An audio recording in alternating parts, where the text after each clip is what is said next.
In this tutorial, I'm going to show you how to change text color here in InDesign. Now, this is actually a lot easier than you probably think. Now, once you have the text on the canvas just like this, what we want to do is simply click onto the text. We can double click to enable the text feature. Then we want to highlight all of the text just like this.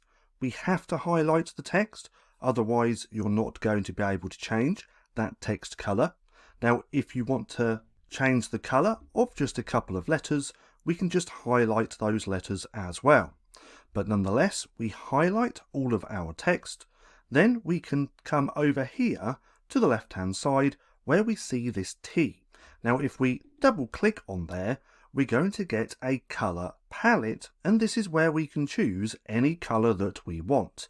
Now, we can play around with this color palette like this, choosing the color that we want.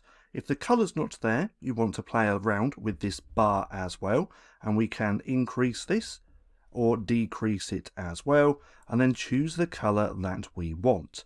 Now, if you already have a color in mind and you know that hex color code, then we can simply just add it here.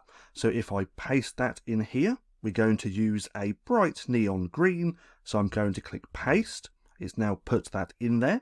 We can see what the color is here on this little rectangle. But then when we're ready, we can simply click OK. Now, right off the bat, it looks like it hasn't worked because this has gone purple, but that's because it's highlighted. If I click off there, we can now see that the text color has been changed. So that's just how simple it is to change text color here in InDesign. Now, if you found this video helpful at all, then please consider giving me a like, as it really helps out the channel. And if you're not too sure what to watch next, click right here and watch this playlist.